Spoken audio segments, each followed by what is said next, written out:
Coming to you live from deep within a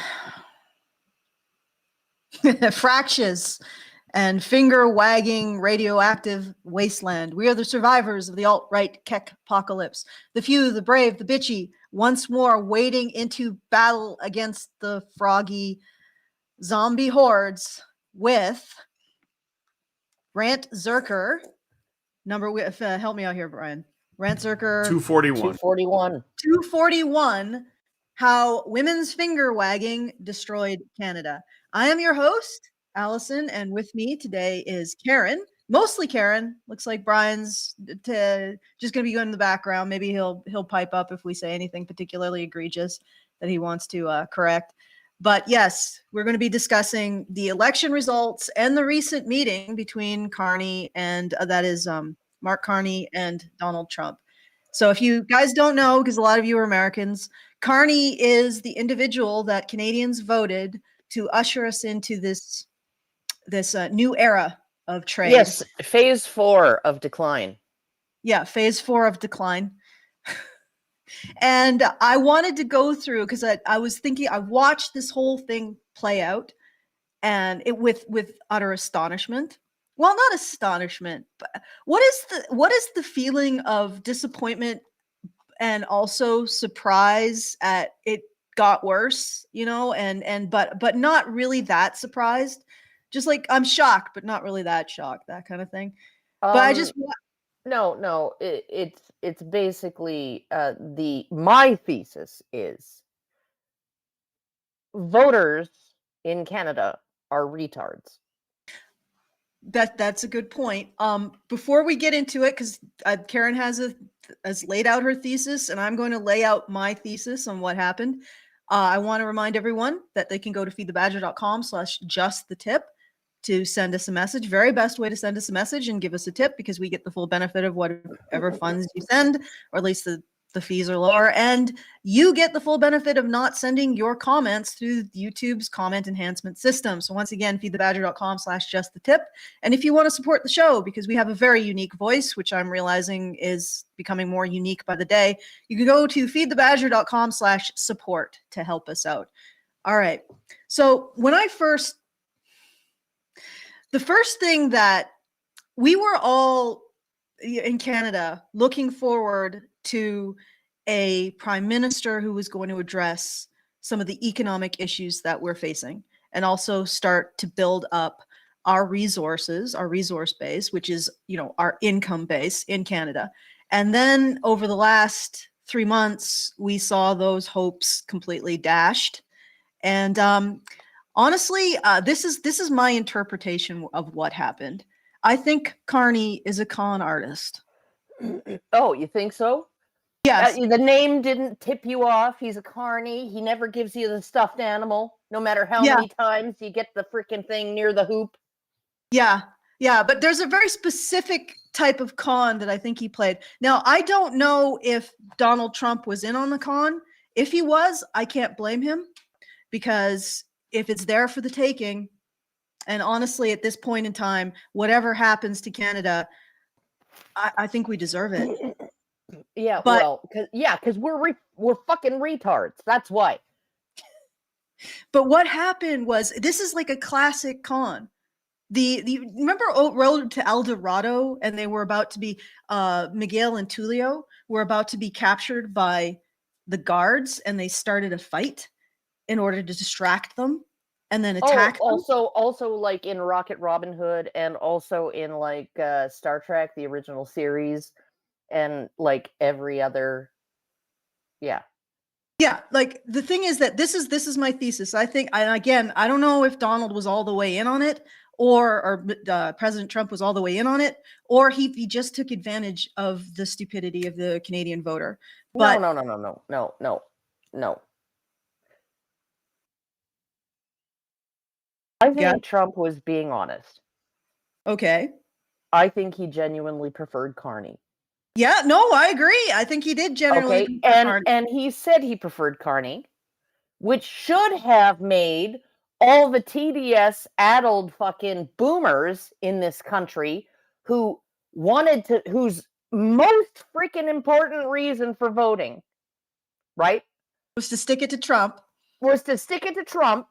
Should have made them vote for Polyev. Yes. Yeah. But unfortunately, TDS destroys the logic centers of your brain. Well, okay, and I'm gonna go through my thesis to why that happened, because I remember I saw a comment and you said, well, Trump endorsed Carney, so why are people thinking that he is the anti-Trump option, which he isn't, by the way. No. He isn't. Polyev was. Yeah. But this is I think this is the reasoning. And it's why I called it women's finger wagging destroyed Canada. The reason why they went for Mark Carney is not because he's the best person to oppose Trump. It's because he's apparently the least like Trump. But he's the least like Trump because he's Trump's bitch. Yeah, no, or he's going the least. If you want, okay. So how about this? You have a prize fighter in the ring. Who are you going to put up against him? Another prize fighter, or like a fucking Las Vegas showgirl? Well, that's the point. They chose the Las Vegas showgirl because he was the least like Trump. He's the least like Trump because he has no loyalty to his nation. I think whether or not Trump is going to improve everything, I think that there is no doubt that he is loyal to the U.S. Right? I don't know what loyal to New York, even after what New York did to him. Okay, so he is loyal, and that's something that the people on the left call him out for because he's nationalistic, right? That means he's loyal to his nation. Okay, Carney isn't. Carney's there to get the best deal for himself. Carney's there to enrich his own companies, and Carney's there to sell Canada to the highest bidder. Let's be honest. He's a globalist with a net zero agenda. He's a net zero zealot, right? And he's just and I mean, he's been laying the groundwork of all of his investments in all of these different companies through Brookfield Asset Management and others, right?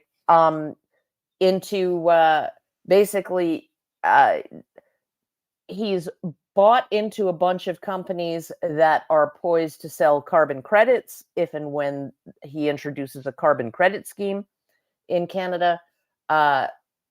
He's bought into Modular Group, which is modular tiny homes, right? Which is Trailer Park 2.0. Keep the poors on the outskirts. Maybe give them a bug burger joint within walking distance, right? But don't let them anywhere near the decent people. So that's going to be subsidized by taxpayer money. That kind of, this is the affordable housing option that we're going for, is trailer parking half the population, right?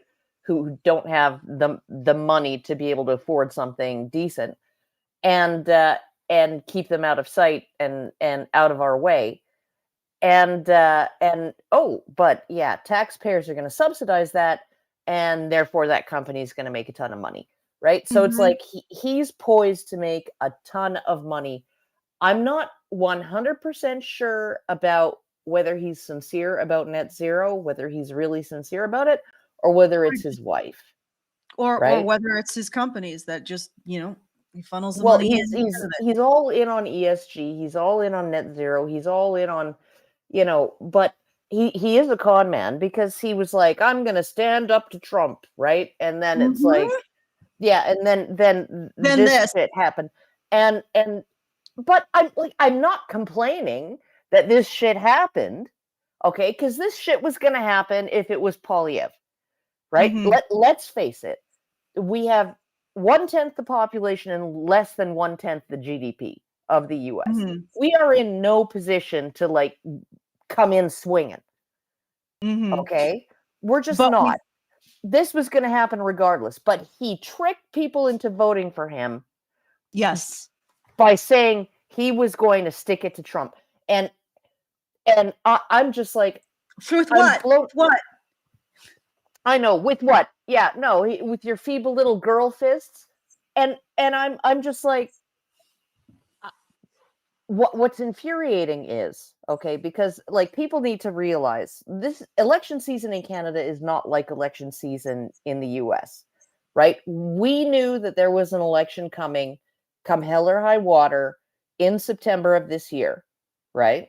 If it had to be in September of this year, because you can only serve 4 years as the party in power. There's only 4-year mandates here. And so there was going to be an election, and in September, but you can call an election sooner, okay? And you can do that one of two ways. The prime minister can call a snap election. He can just do it unilaterally. He can say, I'm calling a snap election, or there can be a motion of no confidence by the other parties in parliament. And if that's a majority of people who vote no confidence in the government, then a snap election is called. And when a snap election is called, the election has to be held 37 to 51 days from the date the election was called. Now, Carney got elected leader. He was very quickly sworn in as prime minister. He got elected leader of the Liberal Party, was very quickly sworn in as prime minister. And he called a snap election unilaterally set for 37 days. Okay. So the shortest possible time. Okay. And this is not a guy that people knew before he ran for the leadership of the Liberal Party, right? He was the governor of the Bank of Canada. Can you name the governor of the Bank of Canada, Alison? No. Okay, no. He was governor of the Bank of Canada back in 2013. Okay. He was governor of the Bank of England. Can you name the governor of the Bank of England? I'm afraid I can't. Yeah, well, so he was governor of the Bank of England for 5 years, leading up to 2020. Okay, so you can't. Nobody knows who this guy is, right?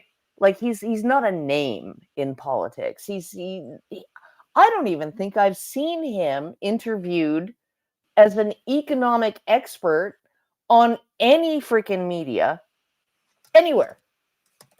Okay? And so, like, people did not know him. They do not know him. Okay?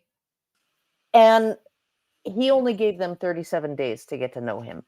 And I think if they'd had more than 37 days to get to know him, and we had an incredible, because we had early voting 1 week prior to the election date on April 28th, and a record 7.3 million Canadians voted during early voting, right? So he really only gave them a month to get to know who he was.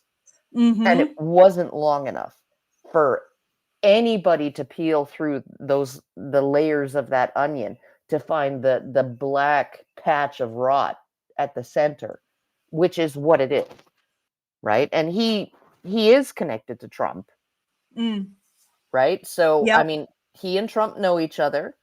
They've known each other for 10 years. He bailed out Trump's son-in-law. Yeah, he bailed out Jared Kushner. Billion. Yeah, $1.2 billion in Qataran money to bail out the Kushner companies. And so it's like, yeah. Well, the point that what I wanted to say is how he created this con, right? And what he appealed to, because he appealed to a very specific demographic, right? It was boomer women who ended up putting him in power. So women, I believe, 65 and up. Is that the qualification there? About 60 and up is 60 and up. Well, I don't know whether that's the boomer generation, but that was how the demographics were broken down, if I recall.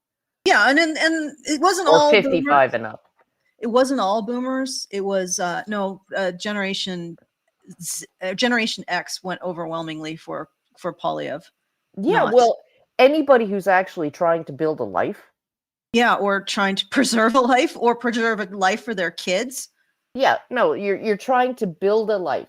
You know, like Generation X, millennials, okay, they are looking at millennials in particular, right? Generation X is me, and I have kids, and it's like, yeah, no, I wanted Polyev because I want a future for my kids. I don't want another $130 billion added of spending added over and above what Trudeau was going to spend, which was over and above what Trudeau spent last year. Okay, I did not want that. We are now at, for every voter in Canada, every citizen in Canada, every eligible voter in Canada, like there's $120,000 worth of debt for every household. And so you're looking at, you have like Gen Z. Are you fucking retards?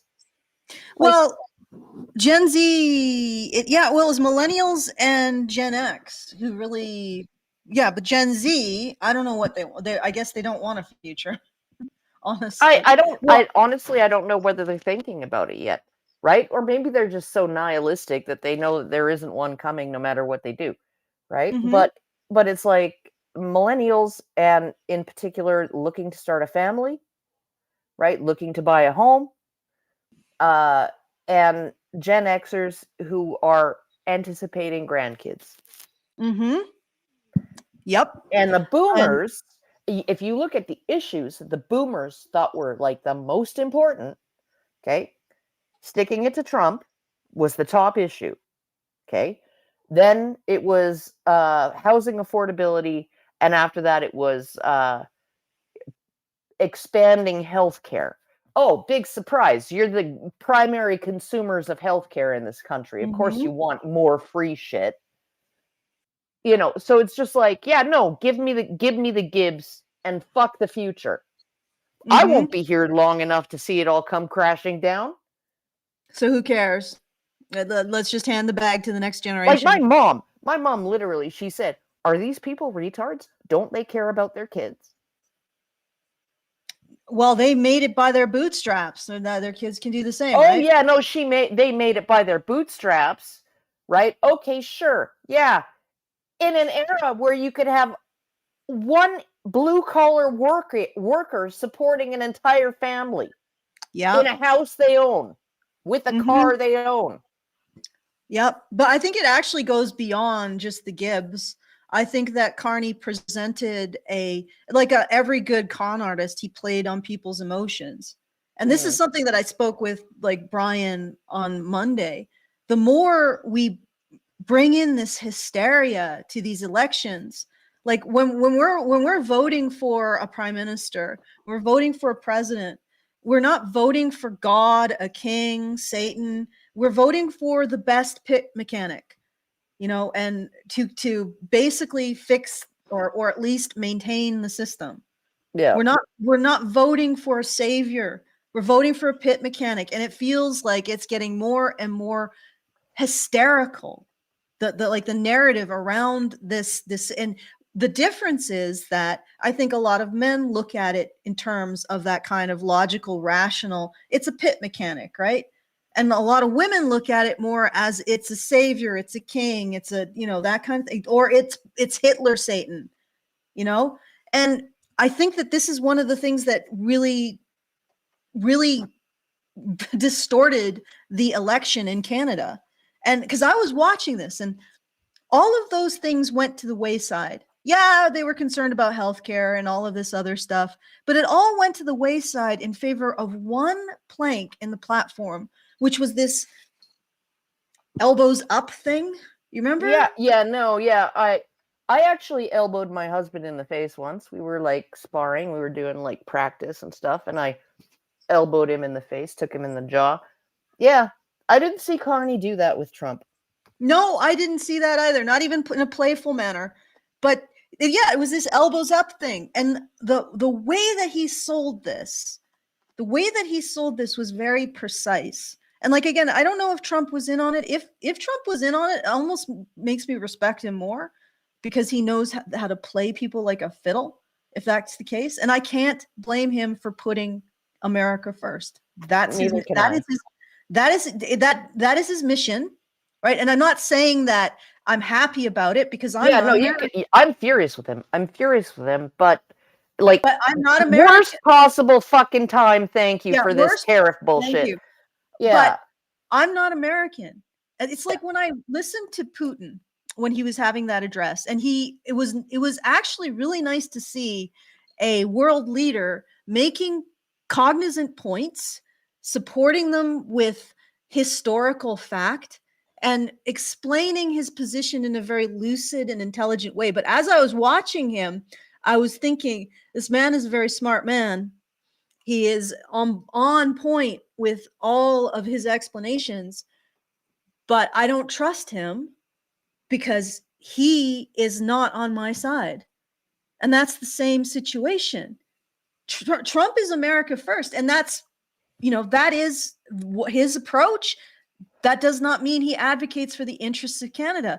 But in the context, separating out my own interests, separating out of my own emotionality of this, it's actually a brilliant move to put into place a person who will not develop Canada's resources so that preserves it for America, and will kneecap the Canadian economy to the point where, Carney said Canada is never going to be for sale, will never be for sale, and Trump said never say never. And Yeah, no, incidentally, it's yeah, but basically when we go broke, we're going to be yeah, foreclosed we're on going by to the be for U.S. sale. We're When we gonna go no, broke, we're not going to be for sale. We're going to be foreclosed. yeah, you're right. And that's the difference. I mean, like with Polyev, we might have been for sale. With Carney, we're going to be foreclosed on. And that's something I spoke about months ago. I said, it is the liberals who created this weakness that is now exploitable by the US. Oh yeah. And if we wanted to be fighting against it, we should have been doing it 15 years ago, building it up. Not now, not in the final hour. But what Carney sold, to boomer women was this particular emotional feeling, this kind of this is something I've noticed about women. They like to live in a feeling. Okay. So if you sell them a feeling of rightness, even if it's total bullshit, they want that. They buy a feeling. And the feeling that Carney gave these women was that they were in the right, was that finger wagging is actually political currency, which it isn't. Political currency is respect, that soft power. It is military power. It is economic power. It's not this idea that Carney's going to go to Trump and say, naughty, naughty, go sit in the corner, Mr. President, go put your dunce cap on. So they sold these women and the men who probably voted in line with their wives. He sold these women this idea that their attitude towards their families, like the grandma, oh, you've done bad, that kind of the ability to judge and have those judgments determine, people's punishments and people's, if they get to have ice cream or if they get to go to the park, they wanted to see that projected on the world stage as political currency. So they wanted to see that nagging could be used to make big political moves. And that's what he sold them. He sold them the idea that nagging has political currency, that moral self-righteousness means that you win, which is not the case. No. And he never ever in history. Yeah, no, you can be as self-righteous as you want, but you still have to play the game. You can be as genuinely righteous as you want. Yeah. It's still not going to keep you from getting clubbed over the head or burned at the stake. Yeah. Right. But if you are genuinely righteous, that might inspire other people to make the changes that you wanted to see, if you're willing to sacrifice to that degree. But that's the thing. He sold them this feeling that they had control over Trump. And they could have it through Carney because Carney was going to do some finger wagging, some lecturing, shame on you. Shame on you, Mr. President. And he sold them that feeling that they had control, and they had control specifically in the way that women seem to express control, which isn't about building an economy, building a military, building respect, building anything. It's about sitting in judgment of others. So I think that's what Carney did. He sold that specifically to them. And he sold that specifically to a generation of women who, let's face it, are particularly prone to falling for Nigerian prince scams and other stuff like that.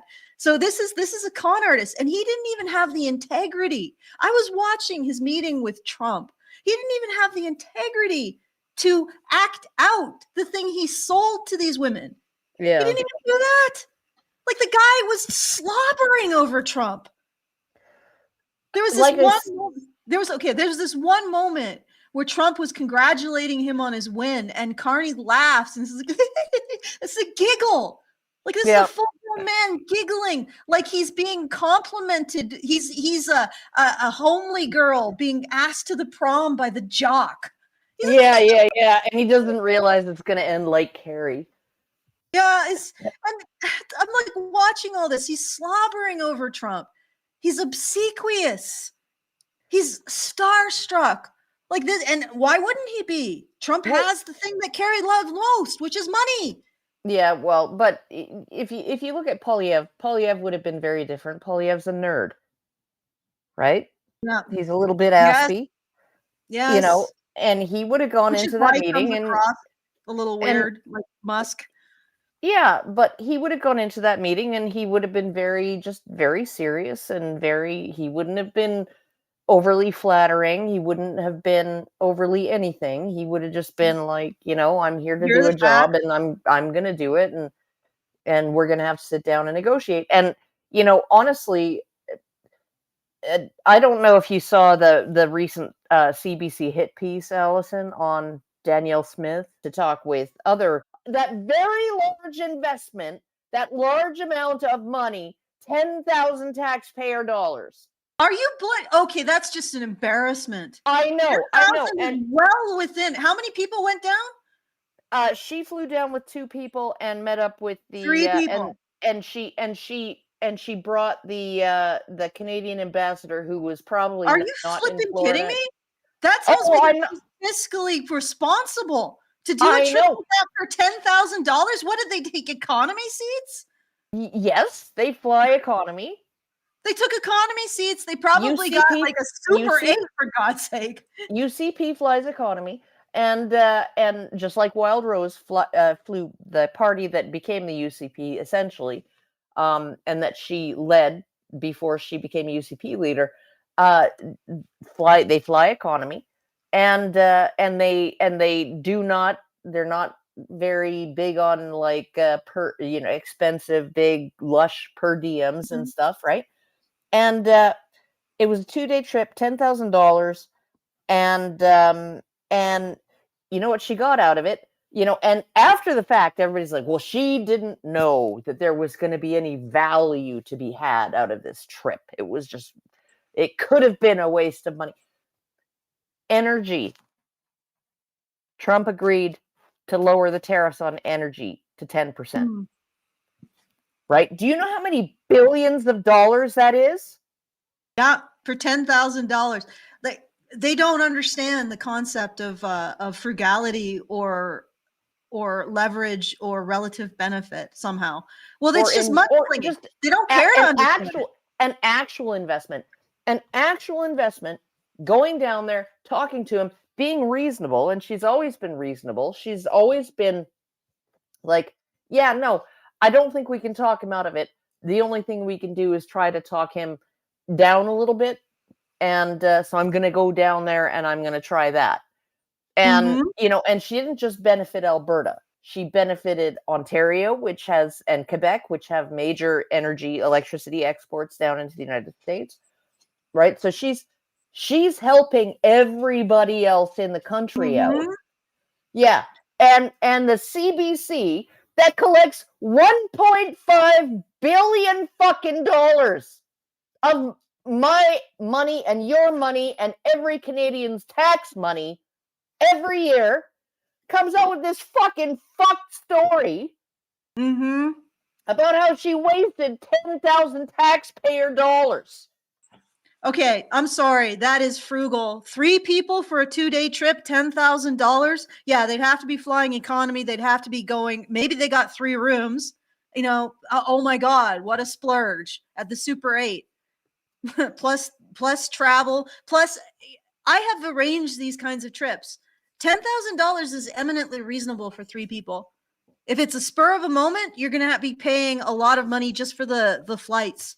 Yep. Because it tends to ramp up the closer you get. So, I mean, that from my budgeting perspective, what they've told me by saying that this cost $10,000 is that Danielle Smith really is responsible with her constituents' money. And she doesn't avail herself of all of the fripperies that the Liberal Party apparently quite likes and requires to even function. But it's okay. Getting it back on this. So Carney, for those of you just tuning in, Carney, the guy on the Trump's left, right? This is the new Canadian president, and he got in.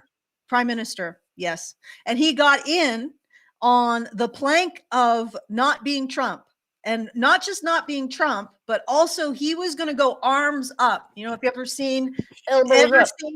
ever seen a hockey game where everybody's decided that they're going to start fighting instead of playing hockey. They do it. They start elbowing each other. Elbows up.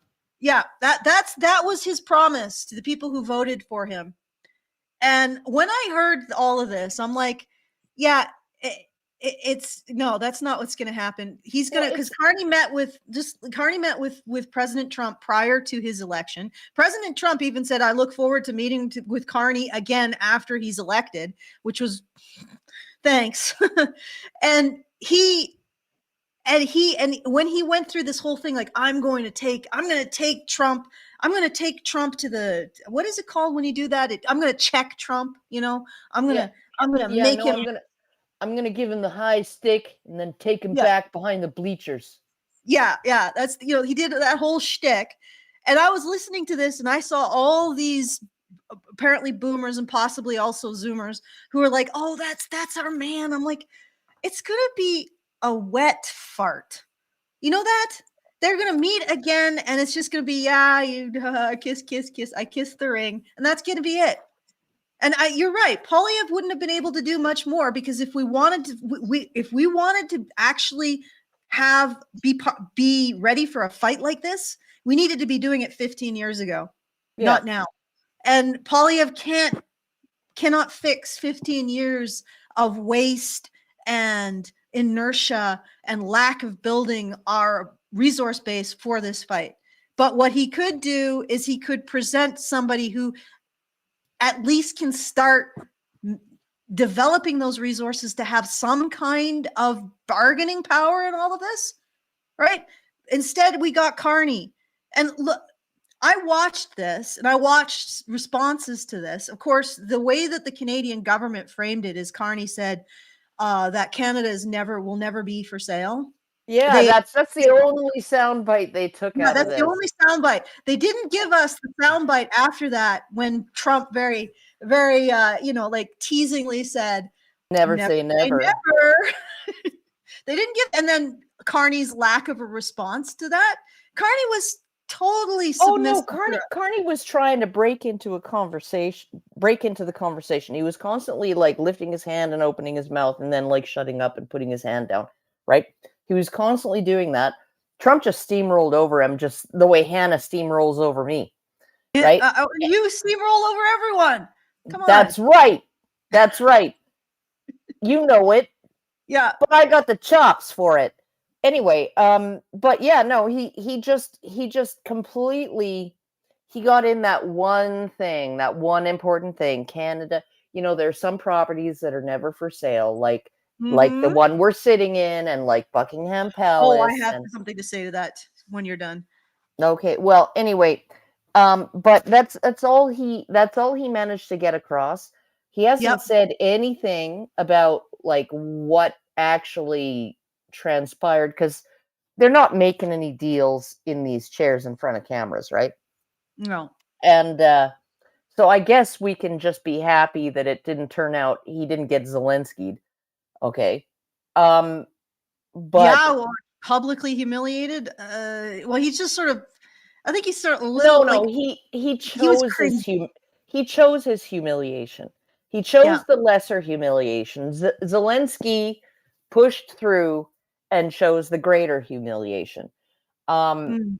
Yeah, by being stubborn and obstinate and demanding Yeah, but and that's what you voted for.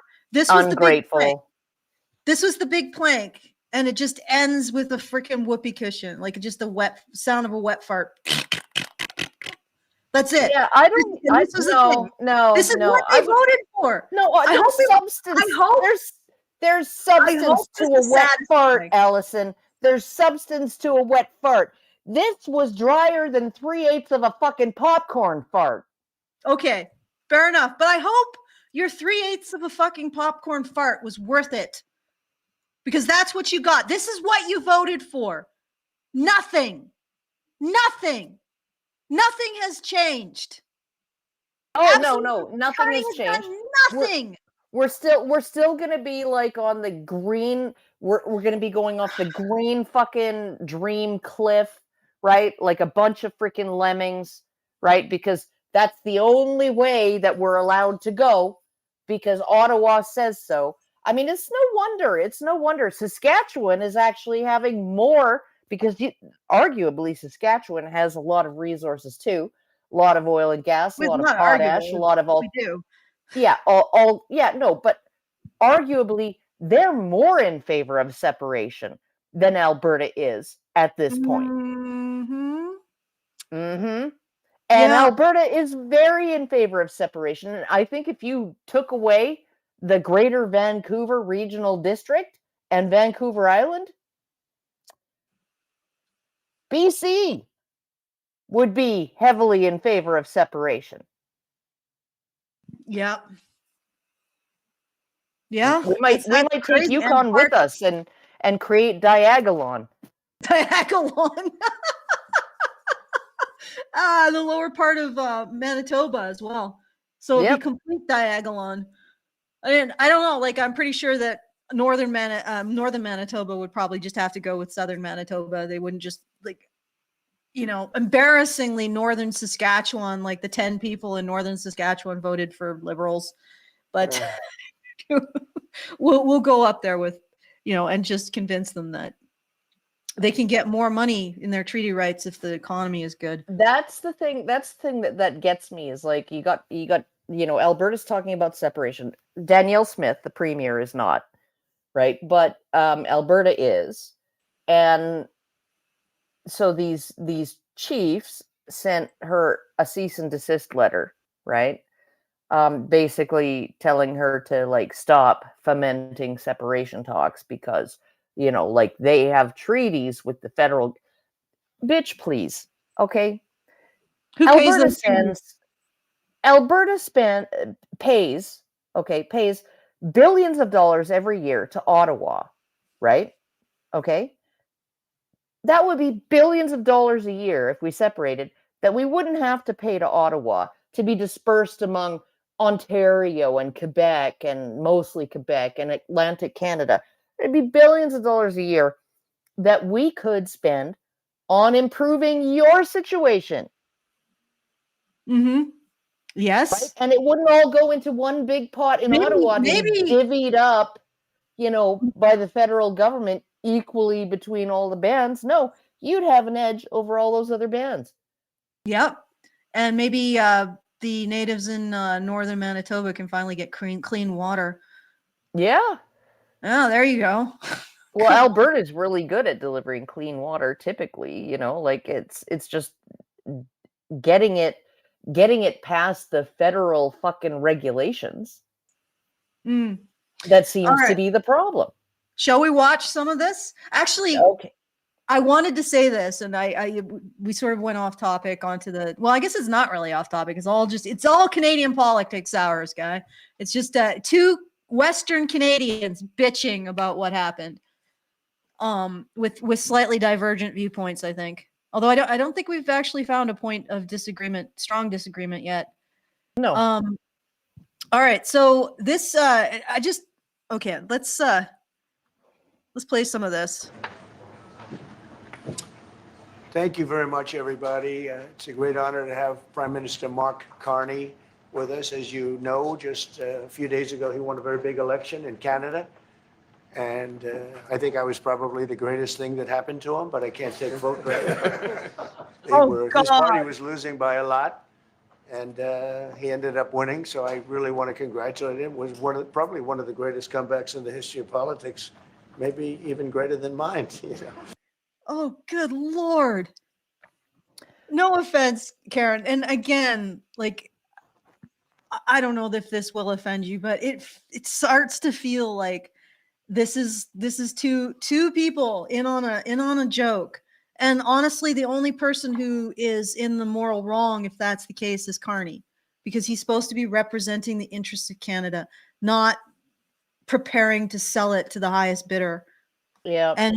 And Trump, in getting the candidate he wanted in power, the candidate who is not going to develop Alberta's or the Western Canada's resources. So those will be preserved if and when Canada's economy is so bad that we start begging the US to take us over.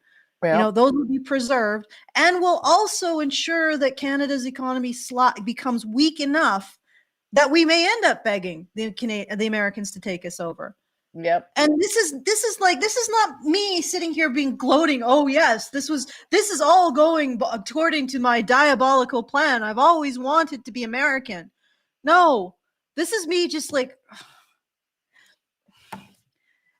if you want to remain sovereign, you actually have to have something to your name. Like, you have to have something. You have to have resources. You have to have military strength. You got to have something real. You can't just have moral opprobrium, like self-righteousness and believing that you're better than the people down south. And if you're going to vote into position a guy who's obviously conned you, like obviously, why did you vote for him? You voted for him because he was going to go elbows up with Trump. Does this look like elbows up? Him being congratulated by Trump, him looking bashful as he's being congratulated by Trump.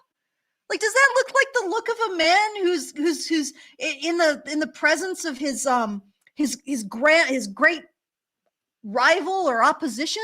Or does it adversary, look like adversary? Does it look like a guy who's being complimented by his most favorite person that he looks up to? Yeah. You know, like, seriously, this is what you bought. This is what you wanted. This is what you thought you were going to get. He lied to you.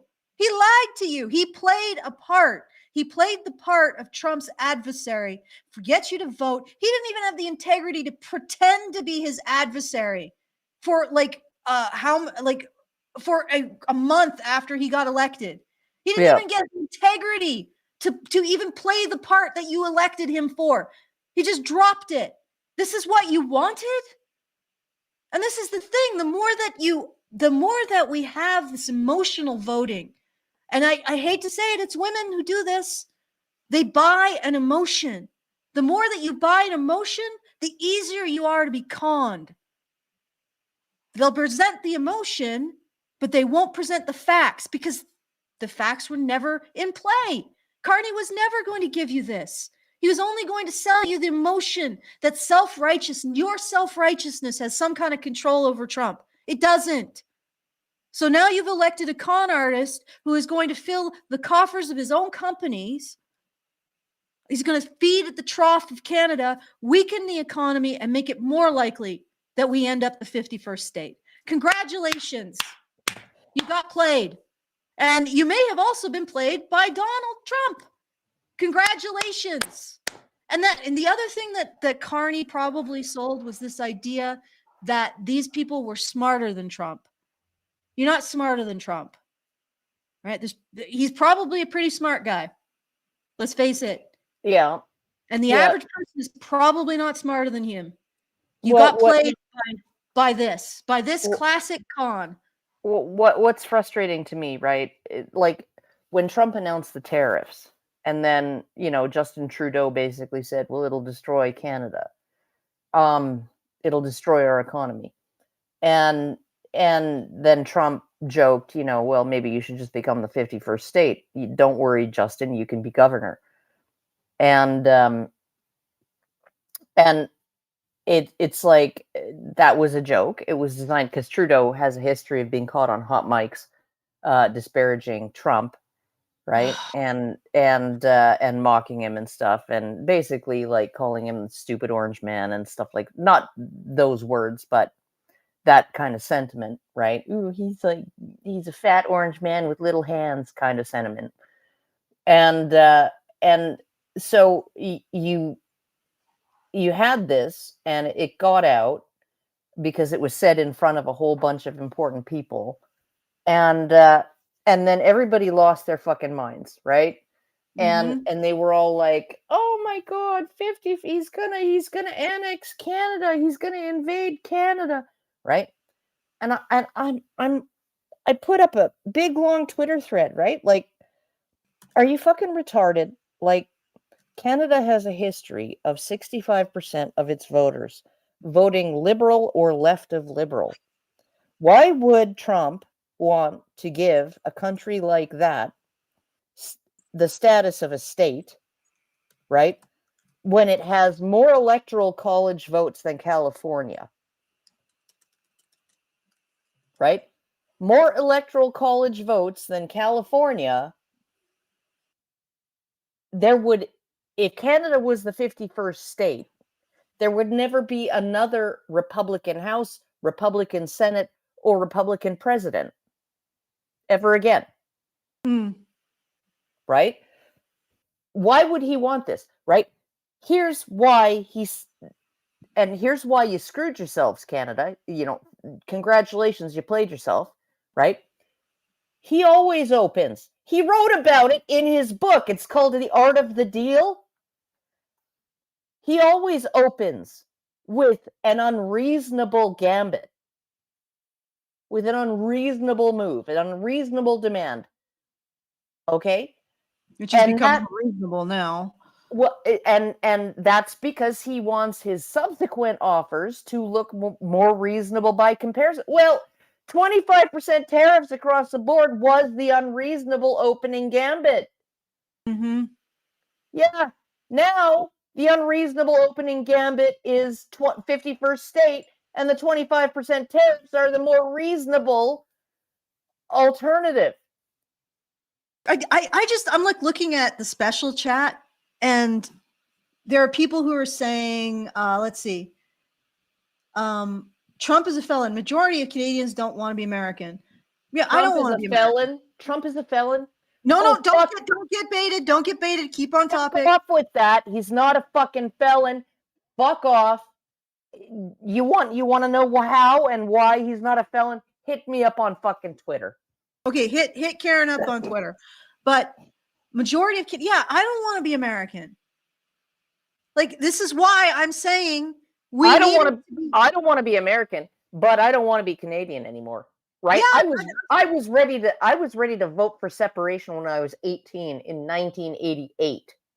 Yeah, considering, but the point is that not wanting to be American is fine, but you have to take the steps to actually preserve your economy so you don't get to this point where, what do?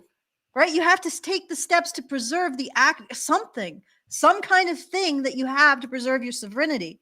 And we haven't. We've been pursuing deindustrializing. We've been pursuing kneecapping our economy in the favor of a net zero agenda, which honestly isn't doing anything in Canada because we got that gigantic carbon sink to the north of us, the freaking forest, right? And it's only a drop in the bucket compared to China. So what we're doing is we're kneecapping ourselves, and we're just sitting, waiting for somebody, and this is going to happen because we are entering a point in time where things are going to get more hairy, more competitive, because the economic landscape is changing. We're no longer in an era of prosperity. People are going to start fighting more over resources, and we are a big fat resource, right? Yep. Right there, right for the plucking. You think that we're going to be able to maintain that without actually building up those resources? No. Eventually, somebody's going to pluck us. It's going to be Russia or the U.S. Somebody. Yeah, no, and okay, I would advise anybody to actually go and look, because people are like, "Ooh, he's insane for talking about annexing Greenland," right? Okay, Right for the go look not at the cylindrical map that is the standard map that everybody uses to map the world. Okay, where Russia is so far away from North America because it's on the far right of the map, and we're on the far left of the map, and so it's like it's nowhere near us. Go look at a No. polar map. Go look at a No. polar map, and We are then neighbors.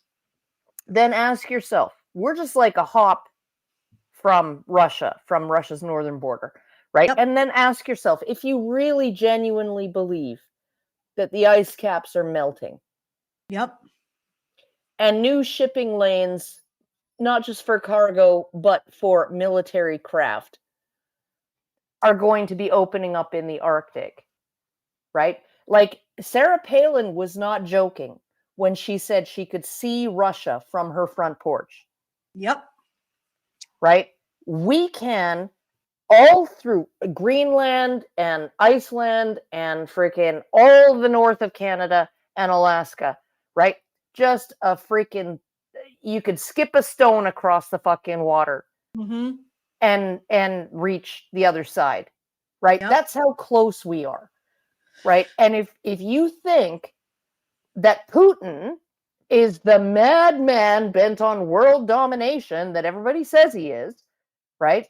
He's an expansionist and he wants to make the entire world Russia.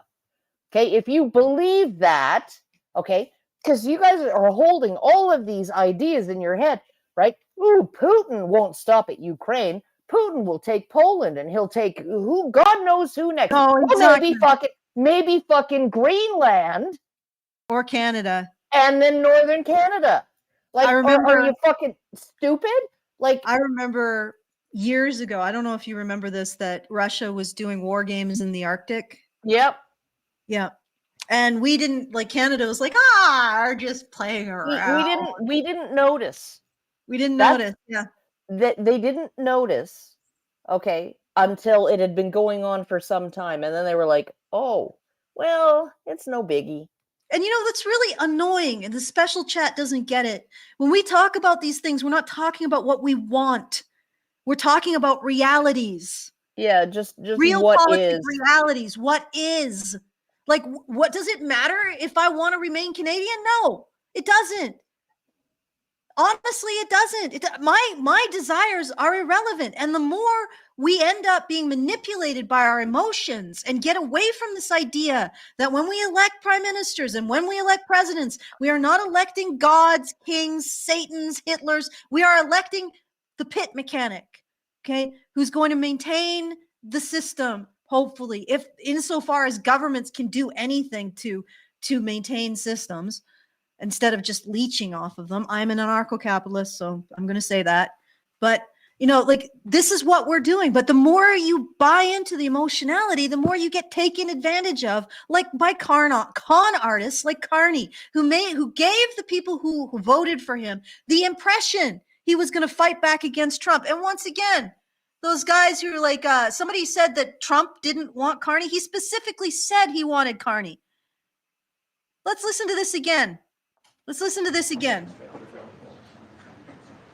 All right, this is a little bit of like white noise in the beginning. Thank you very much, All right, here we everybody. It's a great honor to have Prime Minister Mark Carney with us. As you know, just a few days ago, he won a very big election in Canada. And I think I was probably the greatest thing that happened to him, but I can't take vote credit. His party was losing by a lot. And God. he ended up winning, so I really... Sorry, do you see that expression on Carney's face? That's not a man who went there to become an adversary. That's a man who has successfully played a con, right? These are business partners. Of course, Trump is going to go for his business partner. Of course, he's going to go for the man who's going to be like, yeah, I'll preserve all those lovely resources for whenever the Canada has to say uncle to the US, right? And we'll kneecap the economy, so we'll bring that day to you sooner. Rubbing elbows. Yeah, brought his elbows up to rub them with freaking Trump. And again, Yeah. I cannot blame Trump for this. He is advocating for the interests of the Americans, and you guys are facing something. I know all of the people on the left who are all about the government spending, they don't want to acknowledge this. You are facing something economic in the near future that will be devastating, which is the end of exorbitant privilege. Go look that up, right? He is facing that reality. And again, that reality, that future is going to be a future of a lot of competition over resources.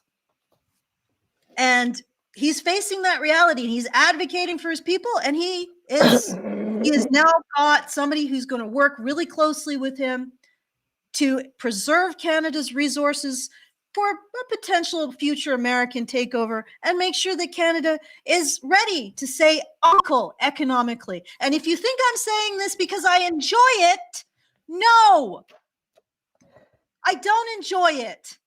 I don't enjoy any of this.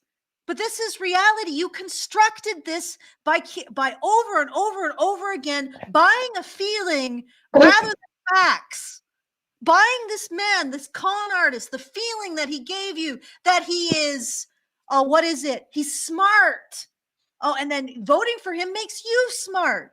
He's self-righteous. He's got all the right talking points. So voting for him will make you morally good, will be a virtue signal.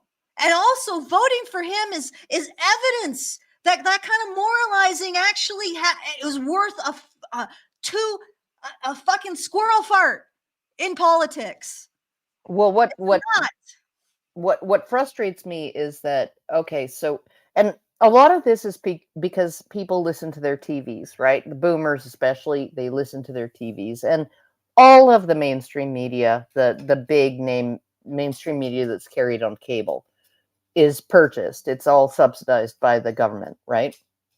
And Polyev wants to defund all that, and the liberals have expanded that, right? The liberals started that during COVID, and they've only, it was supposed to be a temporary measure, right? But like all government programs, temporary means permanent and ever expanding. But so these people are listening to their TVs, and guess what? The mainstream media really didn't report on very much. They didn't really mention this very often, right? Was that Carney was one of the chief economic advisors to Trudeau for the last 5 years, since 2020, right? And that Trudeau took Carney's economic advice during those 5 years, right? During the 5 years when we saw massive inflation, massive increases in interest rates, massive increases in the cost of living, the affordability crisis, the crime crisis, right? All of these things, right, that are the fallout from just things being generally unaffordable. And that was not made particularly public. And neither were any of Carney's financial disclosures, right? So it's like he's a multimillionaire at least, and but his excuse for not revealing what he's invested in is, well, it's in a blind trust. Well, okay, if you're heavily invested in ESG and green energy and all of these schemes, right? And then you become prime minister, I don't think your trustee is going to be selling off your shares in those assets, right? Because you're poised to be able to usher in the things that'll make those assets really profitable. right? Mhm. So it's like uh, this is like, I'm sorry, but we got fucking screwed. And my mother, she's 82. She is not a boomer. She comes from the generation prior to the boomers, and she's furious with them, right? Mm. She's been furious and disgusted with boomers since, I think it was years ago, right? And the Alberta government decided to uh, change the copay structure for prescription drugs for seniors, right? I think I think they were all paying 10% or something. 90% was covered, 10% that you had to pay out of pocket. And then they decide, and they sent everybody a notice, right, as to how their copays were going to change, right?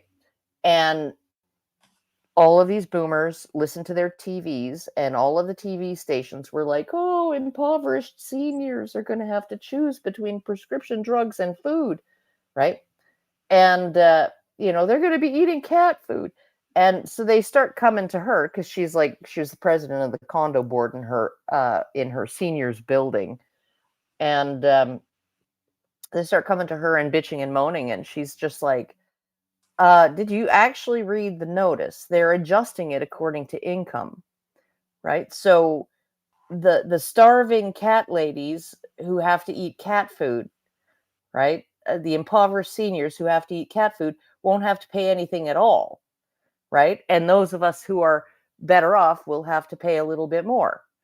By the way, Francine, that tan really suits you.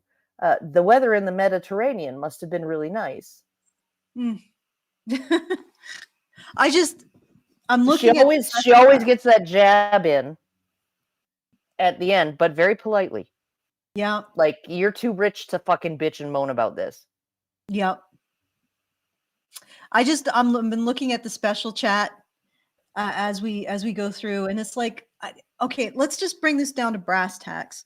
Everybody who wanted this guy in, wanted Carney in. A lot of you wanted him in because he was going to go elbows up with Trump. And now we've seen how he acts towards Trump. He is obsequious. He is starstruck. He is slobbering. He is flirtatious. Mm. The man, he's almost to the point where just getting on his knees and saying, "Trump, may I do a bit of gobbling for you?" You know, like this guy. Ooh, knob gobbling. Is this this is what your votes bought? Like, look at this. You have been conned. This man, and I knew this from the start. Like, I looked at this, I'm like, yeah, there's nothing gonna, he's gonna talk about, did you think he was gonna go in here and he was gonna high stick Trump? Lay down the law. He's gonna lay down the law. He's gonna do a lot. No further. He's gonna do a lot of militarized finger wagging, just really fast, and he's just like, go get in the corner, Mr. Trump. You've got to put on your dunce cap. What did you want from this? Why did you vote? Why did this become a platform? Why did this become a plank in the liberal platform? Right? Is this what you thought you were going to get? This. Just ask yourselves that. Like, just stop boliviating and strutting around, whatever, strutting around, and ask yourself, was this worth it? Was this everything you wanted it to be? Is this what you planned? Is this what I purchased? Is this what I purchased? And the more you laugh, the more it's obvious that you were had. So obviously had. And this was so important. It was so important that Carney go elbows up to Trump, right? So important. Did it happen? No, it didn't. He could not be more wrapped around Trump than if he was an actual stripper after Trump's last $1,000 bill. Like, the man is freaking wrapped around the Trump's pinky finger. And if you hate Trump, why do you like this man wrapped around his pinky finger? Why do you like him? If you hate Trump, why do you like the man that Trump endorsed more than once? Yes. Like, why do you like this guy so much? Why do you think he's your advocate if you're so anti-Trump? When he's so obviously pro-Trump in all of his body language, all of his statements. And I'm going to go through them. Let's go through these statements. Okay. Yes. Because I got to go in 45 minutes, so Yep. just so you know. We'll see how much we can get through. I really want to congratulate him. It was probably one of the greatest comebacks in the history of politics, maybe even greater than mine. You know? But I want to just congratulate you. That was a great election, actually. We were watching it with interest, and I think Canada chose a very talented person, a very good person, because we spoke before the election quite a few times. And it's an honor to have you at the White House and the Oval Office. And you see the new and improved Oval Office as it becomes more and more beautiful with love. You know, we handle it with great love and 24-karat gold. That always helps too. Right? But it's been a lot of fun. We're going over some of the beautiful pictures that were. I have to confess, I do find Trump funny. Yeah, he's very amusing. I don't like his sense of aesthetics. I hate the gold. No, it's absolutely fucking hideous.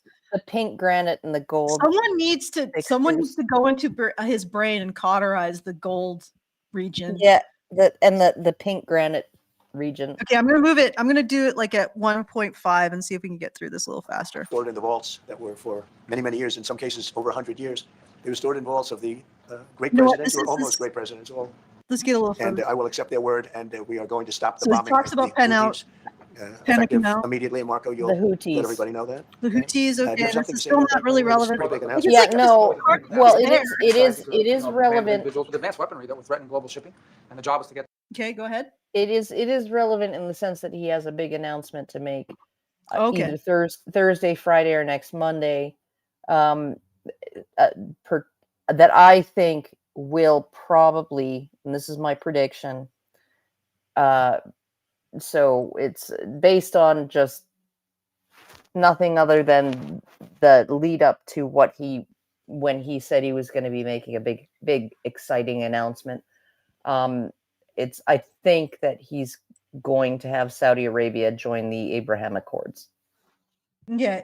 So Donnie's Big Gay Gun Club says MAGA is a mental illness suffered by delusional closet queens with daddy issues. Closet queen with daddy issues. I could go with that. But honestly, my problem is everybody is so bloody hysterical.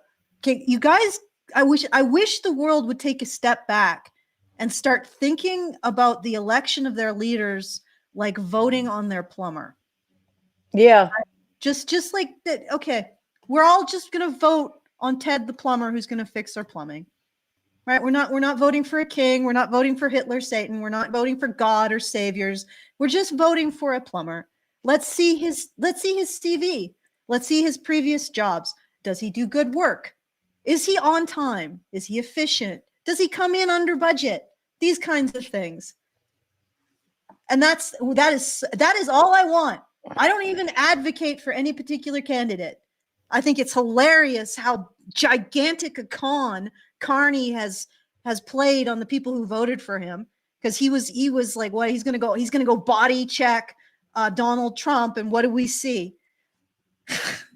About the most obsequious behavior you could possibly. Oh yeah, no, and this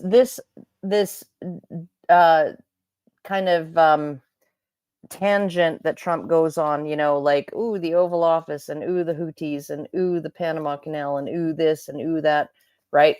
And and Carney's trying to get a word in. And Carney's like basically sitting there going like, okay, are we gonna get to like anything to do with Canada? Right? And like that's a power move. I mean, like you see Trump when he shakes hands, and even Kerry Lake has done this too, right? When he shakes hands with somebody who's like an adversary who he sees as a threat, right?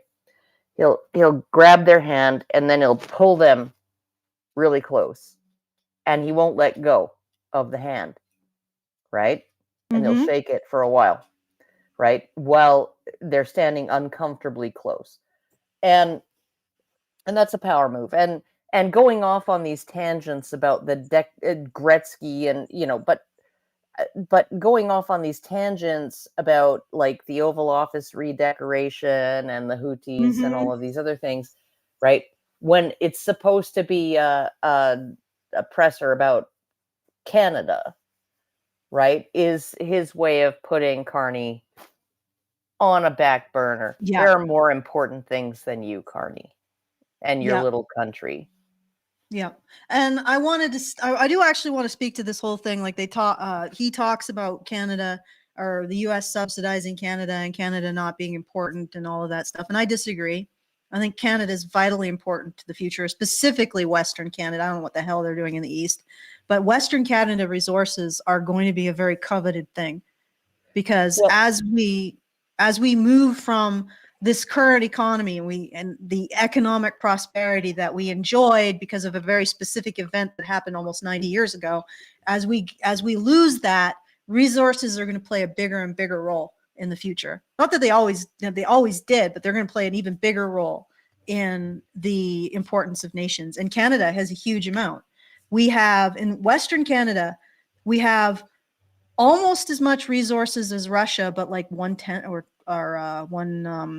maybe like 1/10 the population. No, that's 1/5 the population. And Greenland is in the same situation. You got to look at it in terms of resources to population ratio. The most desirable places are the places with a large amount of resources and very little population. So we have a huge amount of resources. And so that makes us a pivotal sort of, at least in the West, pivotal part of the future going forward. But the other thing is that there's some errors, and I know that Trump is probably doing what you're saying. He's dominating the conversation. Well, and he's probably seeing if Carney is even going to correct him, because I think Polyev would have actually corrected him on a few points. One, on what point? The $200 billion subsidy? Yeah, the $200 billion. No, that is. I mean, the terminology, you could argue the semantics of it, but there's a $200 billion trade deficit. Yes, but the between trade the two deficit, countries.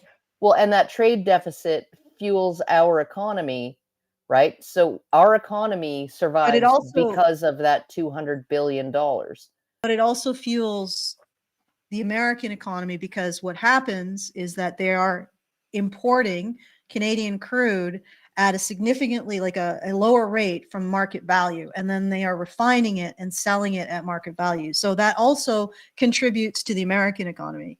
Sure. Now, when you strip that away, Canada is actually America's biggest customer, like around the world, where we import the most American goods. Yeah. So he could have pointed this stuff out. I don't think Carney does. He just sits there waiting to speak, like waiting for Trump's autograph.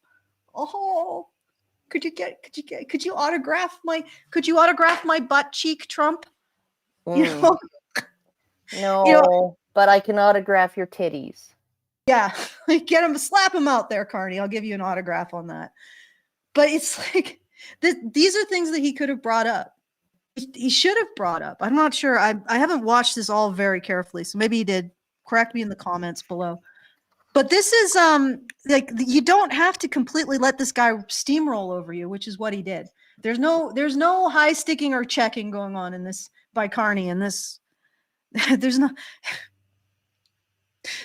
even like, could you just not just beam, like, just steal the puck or something. Yeah, just do something. Like, don't just rock back and forth and look like you're in awe. And then look like you want to say something and then like just not say anything. Give up. Yeah. All right, let's keep going. Oops. Yeah, I shouldn't say that. That might hurt you. But no, he ran a really, in a sense, through the ranks when he wasn't given much of a chance, and he ran a really great campaign. He did a really great debate. I think that debate was very helpful. I was going to raise my hand. I don't know if that's good or bad. I shouldn't say that. That might hurt you. But no, he ran a really great election, I thought. And yeah, something could happen. Something could happen. Yeah, please. What's the top concession you want out of Canada? The top concession you want out of Canada? Concession? Yes. Friendship. Aw. No, we're going to be friends with Canada. Regardless of anything, we're going to be friends with Canada. Canada is a very special place to me. I know so many people that live in Canada. My parents had relatives that lived in Canada, my mother in particular. And no, I love Canada. I have a lot of respect for the Canadians. Wayne Gretzky, I mean, how good, the great one. You happen to have a very, very good hockey player right here on the Capitals, who I have a lot of. He is a big, tough cookie too. Just broke the record, and he's a great guy. And we had the team here, and I got to know a What lot of the the heck players. is this? But no, Canada's a Like, why wouldn't Carney take the opportunity to explain what the U.S. actually gets from Canada besides Wayne Gretzky? Like, okay, Well, very and special the place. U.S. Yeah. actually got Wayne Gretzky, so yeah. Mr. President, Mr. Prime Minister, I'd like to get your response to this too. Mr. President, you have said that Canada should become the 51st state. Yeah. No. Well, I still believe that, but you know. Okay. Honestly, I think this is the new goal. This is the new thing that we're aiming for now. yeah, no, it's at least at this point, it's now the unreasonable opening bid. Yeah. Takes two to tango, right? But no, I do. I mean, I believe it would be a massive tax cut for the Canadian citizens. You get free military, you get tremendous medical cares and other things. There would be a lot of advantages, but it would be a massive tax cut. And I'm going to tell you why he's talking like this, because again, it's the resources. We're sitting on a gigantic amount of resources in a very low population base. So theoretically, if the U.S. wanted to do a payout, it's actually very feasible, and they would still be ahead in the bargain. Go ahead, Karen. If you look at per capita GDP in Canada by province, right? The two provinces or the two regions, right? Because by province and territory, the two highest per capita GDP, over 100,000 per capita, is Nunavut and Northwest Territories, right? And it's not because they're particularly resource rich compared with the rest of Canada. It's because they have sparse populations. Yukon is, I think, Yukon is the next one after Alberta, and then I think so. It's Northwest Territories, Nunavut, Alberta, Yukon, and then Saskatchewan per capita GDP. Mm-hmm. And so that's basically the ratio of resources to population, right? Yeah.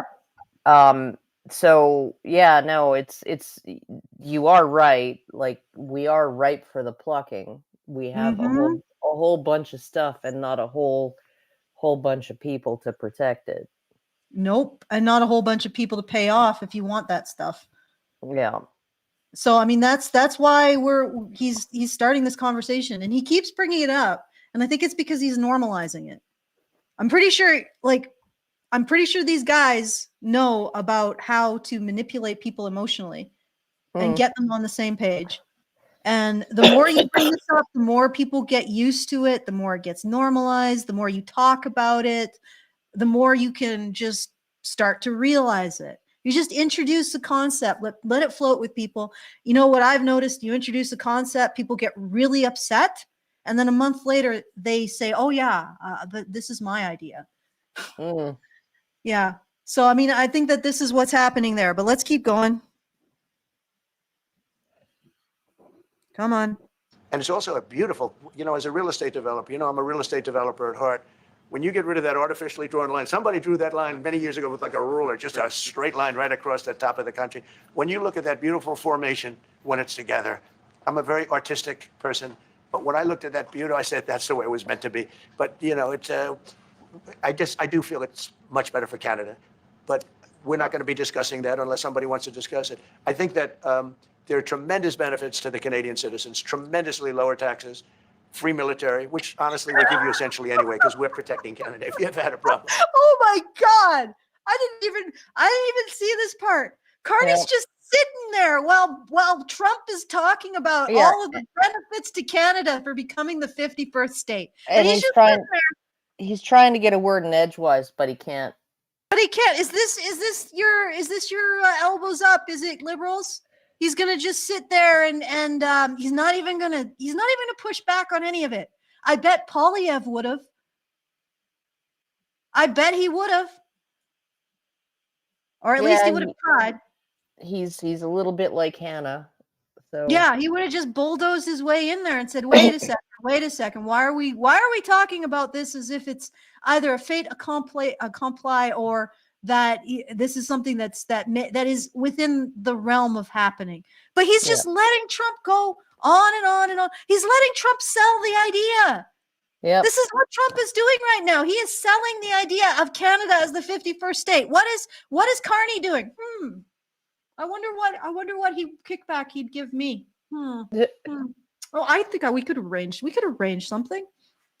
How much wealth will I get from this? Net zero my ass. Okay. I honestly think a lot of these politicians invest in these issues because these kind of net zero technologies because they're not held to any standard. So you can just dump money in them.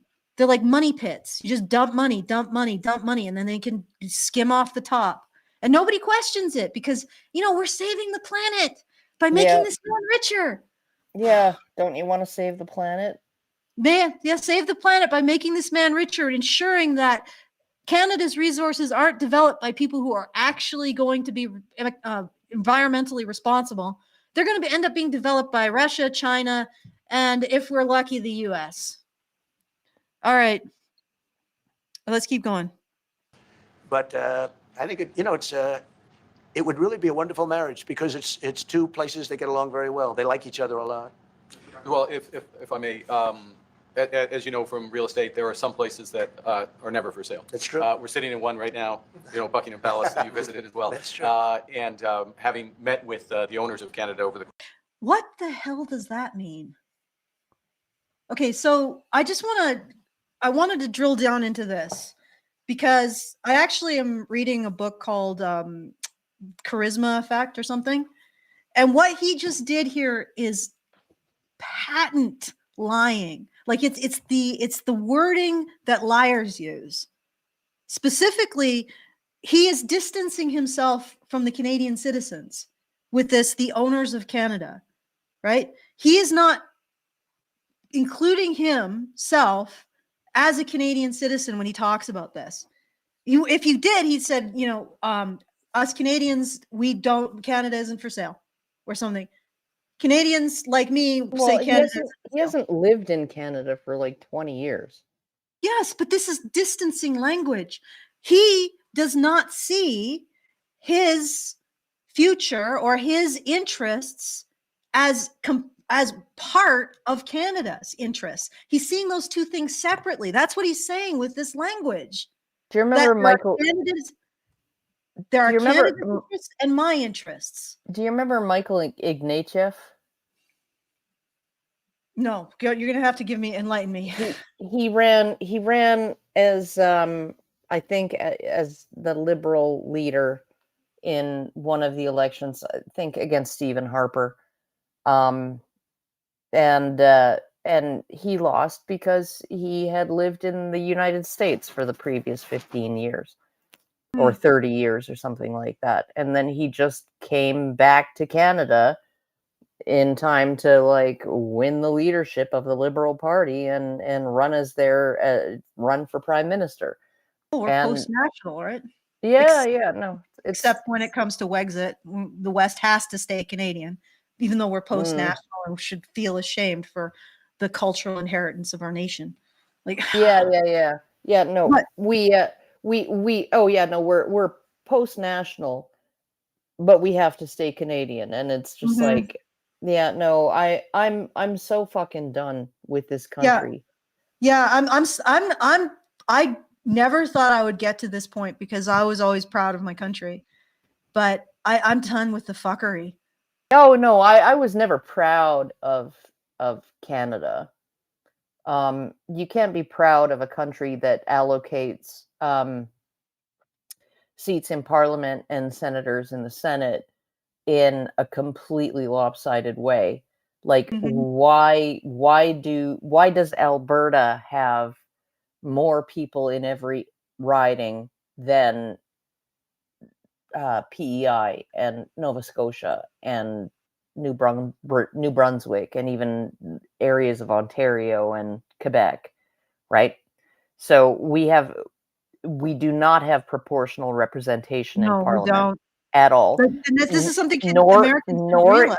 nor in the Senate, right?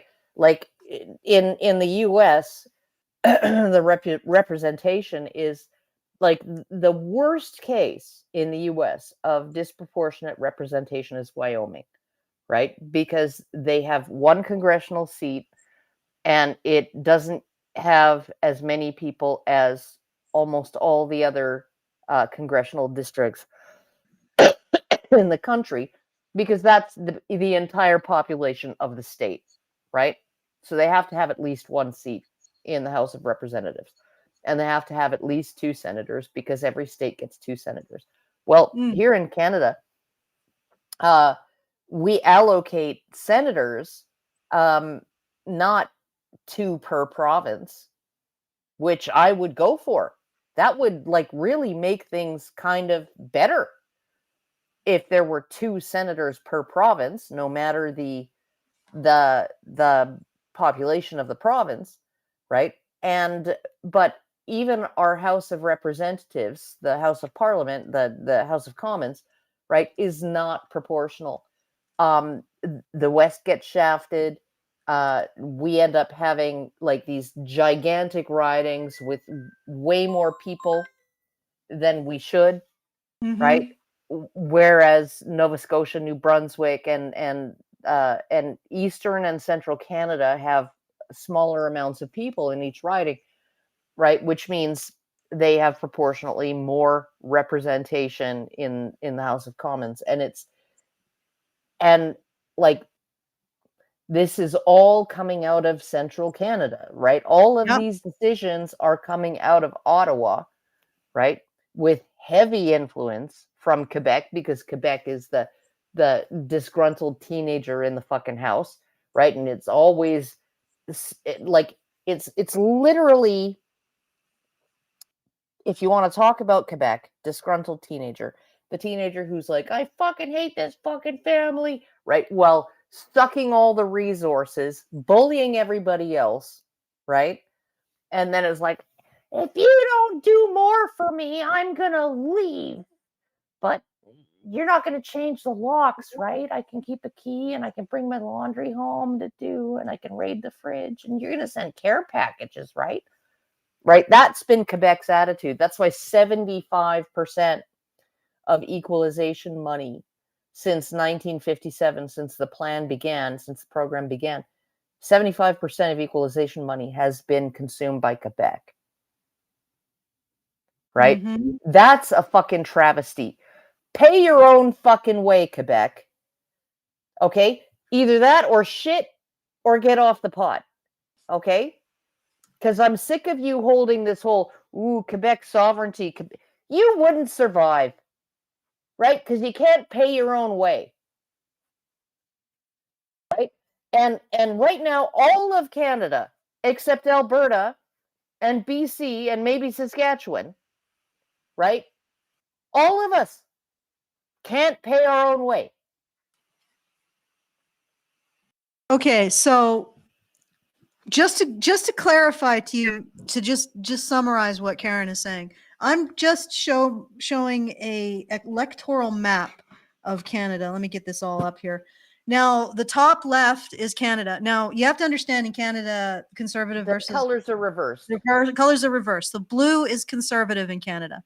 As you can see, almost all of the West is conservative. Now, my province is the one in the middle that's split blue and red. Trust me, the northern Saskatchewan has like 10 people, right? Yeah, no, northern Saskatchewan, too many black flies. Yeah, nobody wants to be in northern Saskatchewan, but there's not a lot of people there, and basically that was probably Indigenous Canadians voting for treaty rights because they think that somehow The getting liberals will. yeah, the the liberals liberals will uphold those better than the yeah, even though conservatives. the liberals won't create an economy that can pay them out. But anyway, so this is, if the top left, that's what it sort of plays out to.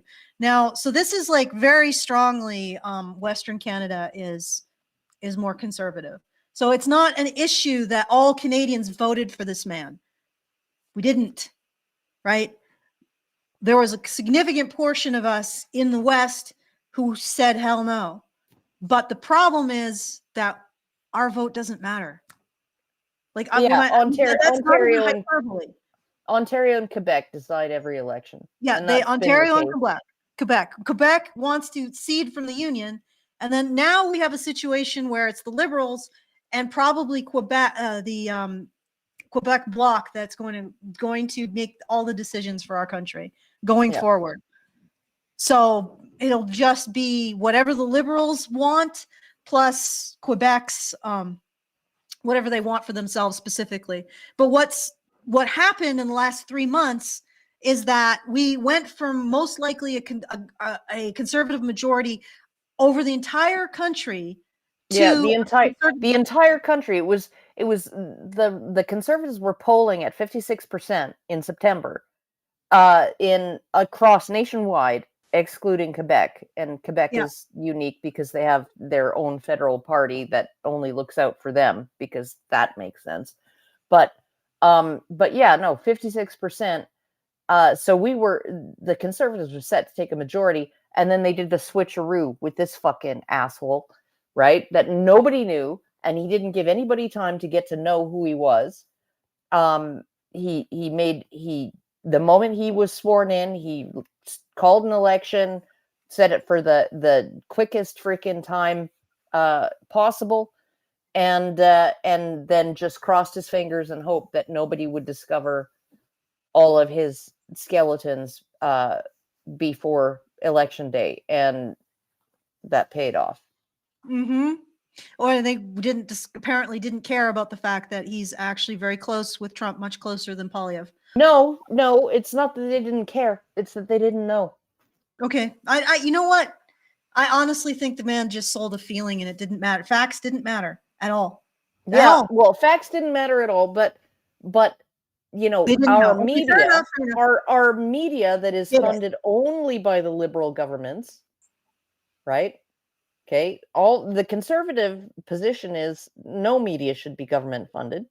Mm-hmm. There's no need for it anymore. It used to be just because you needed public funds to install radio towers in remote areas. Mm-hmm. Yeah, we don't have that problem anymore. We have Starlink, if nothing else. Okay, you can get internet access in fucking Toad River, BC. Okay, which is like right up on the border of the Yukon. It's like it's not even a town. It's like a hotel and a gas station and a restaurant and like 5 houses. Mm-hmm. That's all it is. And it's like it's positioned probably, if you were traveling by horse, a full day's horse ride from the next town, right? This is how these little tiny outposts used to be placed, right? And so I'm like, okay, so the CBC was not interested in unmasking Carney at all, right? Mm-hmm. And on election night, they couldn't control their giddiness, right? When the CBC called the election too early, right? They turned out to be right, but they called a Liberal win way earlier in the evening than they had any reason to, right? For Carney. And they were practically like, rolling around in fucking, champagne, right? Celebrating, oh, what a relief. What a relief. Yeah. Carney won. Yeah, and again, great. But what happened in the last 3 months is that Carney ran on the anti-Trump platform. Yeah, and he wouldn't have had a fucking he Leg to would stand on not without the tariffs. Yeah. he wouldn't have had a leg to stand on there if Which- Trump hadn't pulled this tariff bullshit. Yeah, but here's Which the is thing. why I'm mad at him. I don't blame him. I can't blame him for advocating for his country. Okay. But, he is responsible for this. He's not culpable. He's not like he shouldn't be punished for it. It's not like I can hold it against him because he was Yeah. only doing what he thought was right for his country, which is what our fucking leaders should be doing for us. Yes. But don't. But I honestly think that am I frozen? No, I'm not. Okay. So I you know what? I suspect that this is a con, and like again, I suspect that Donald Trump was in on it. Carney's in on it. They both knew what they were doing. I don't blame Trump because at some point there are some cons where you feel bad for the victim, and some cons are like you invited that. You invited it.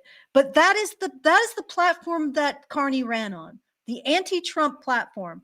And if anything, he is the one that Trump wanted, right? He is the one that Trump wanted because he's going to do the things that Trump wants him to do. And also he probably can be bought.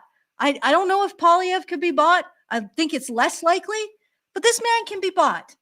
He doesn't think of himself as Canadian. He doesn't refer to himself as Canadian. I spoke to the owners of Canada. I don't know if he means King Charles or Canadian citizens, but either way, he's not putting himself in the same group as Canadian citizens in that statement.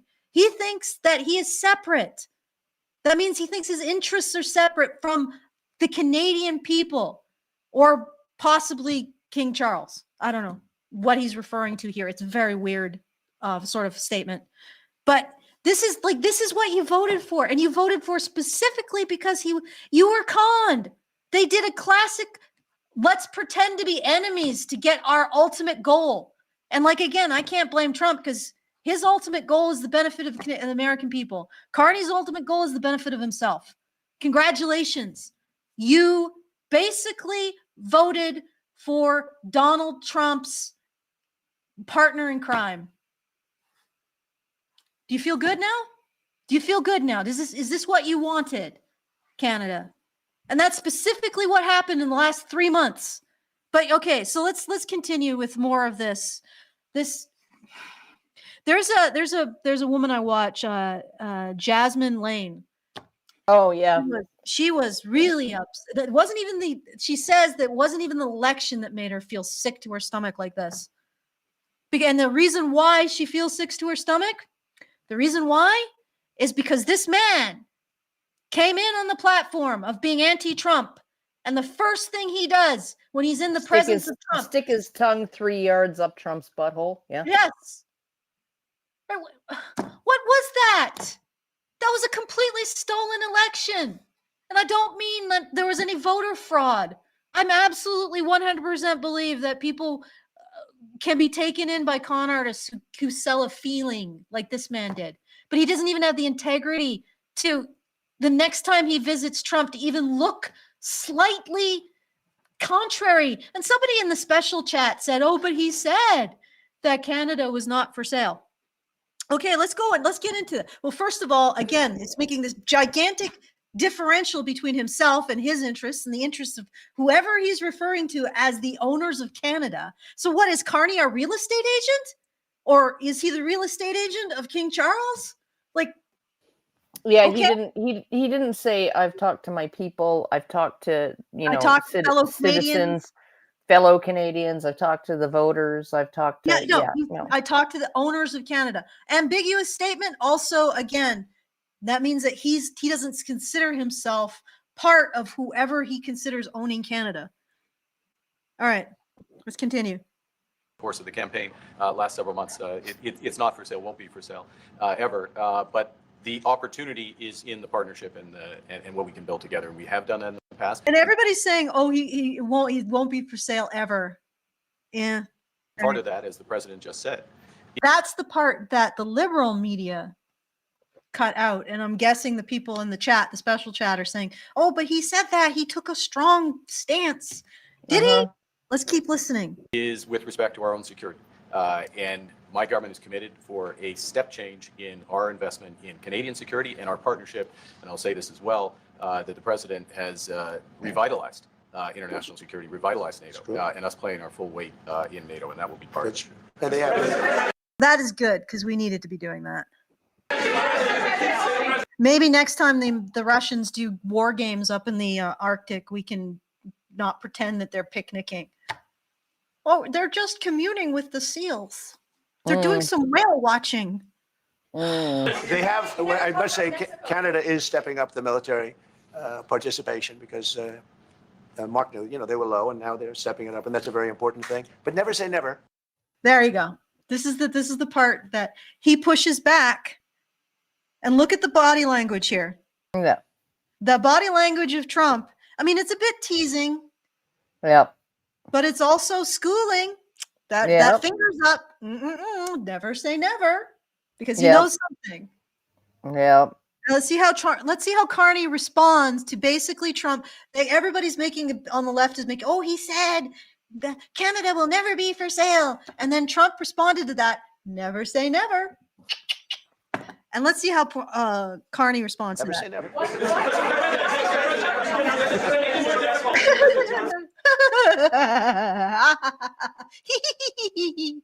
That's his response, is it? Should we look? That doesn't even look like that's that uncomfortable.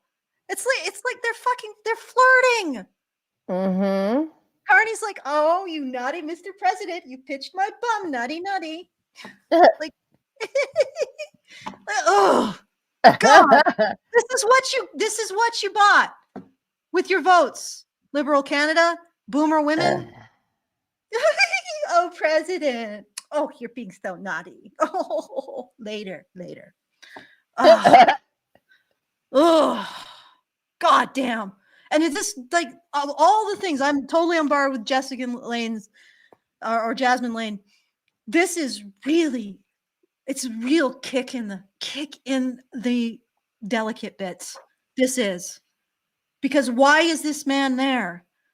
Because a whole bunch of people thought he was going to be elbows up with Trump. Well, yeah, he was elbows up. He's rubbing them. Yep. Well, they're getting a lot of friction there, enough to start a fire with all that rubbing.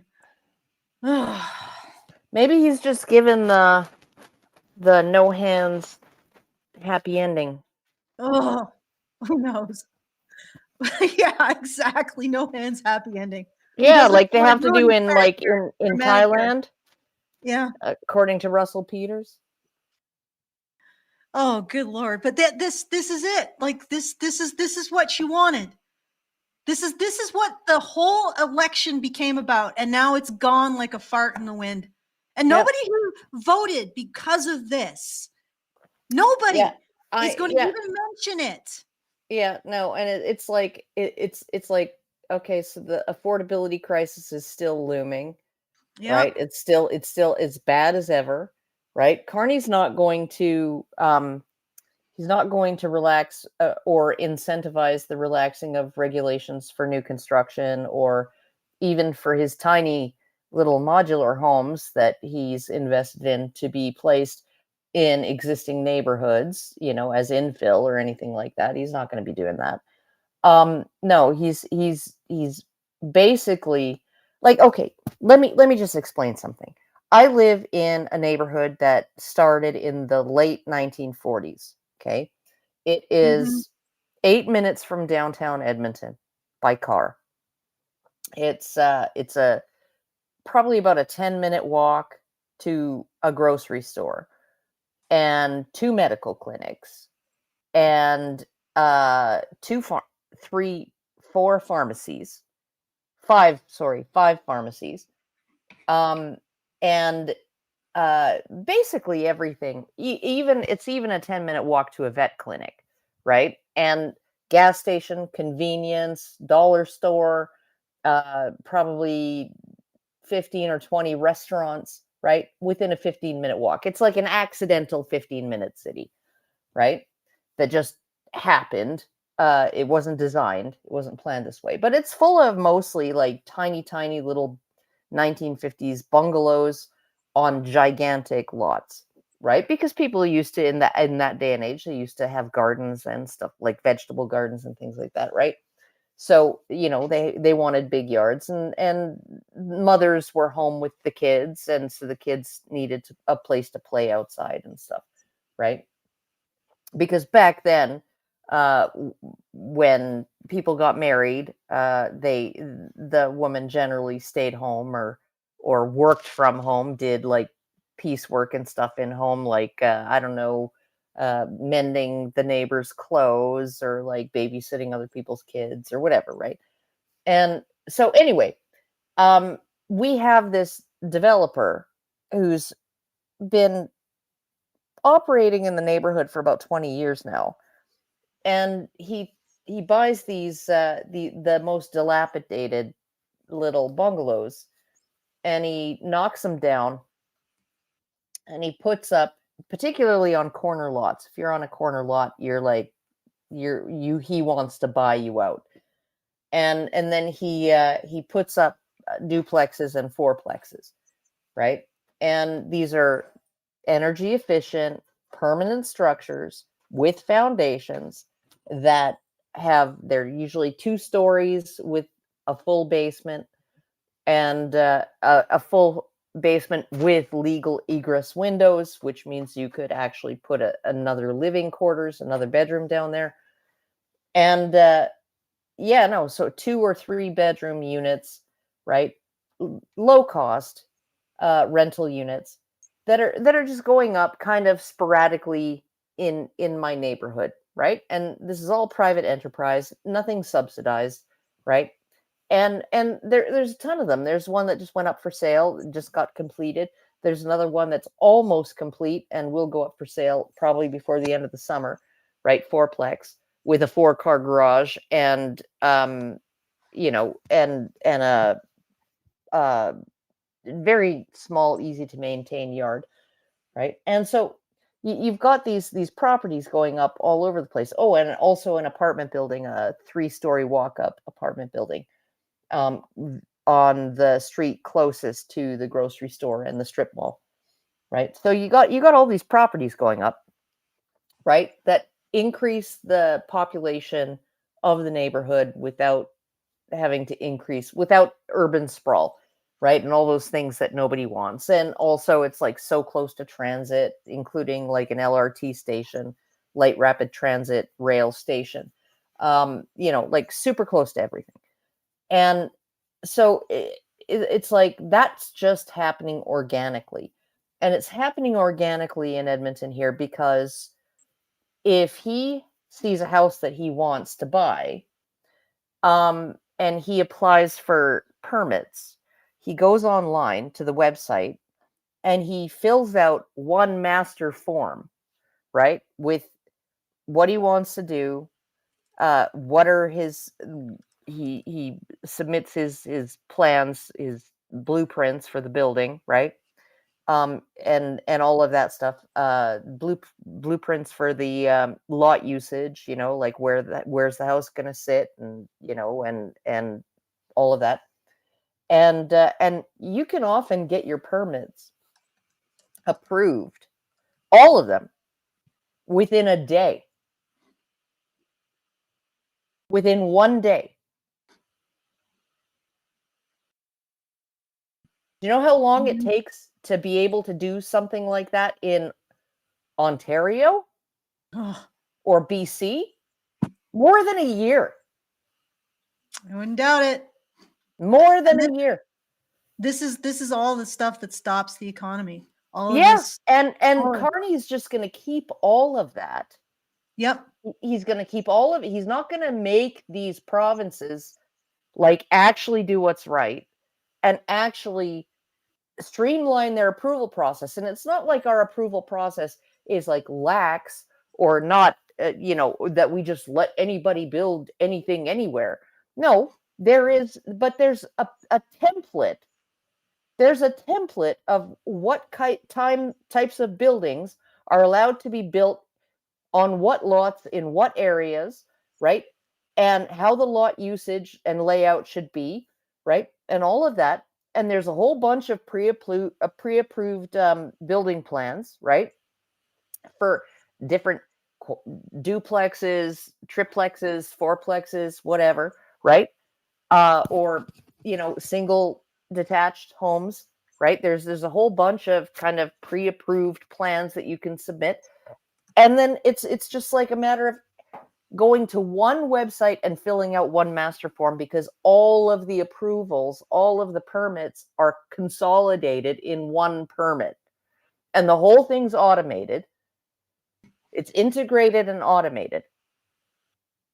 And that's why Edmonton is not suffering from housing inflation the way all the other provinces are.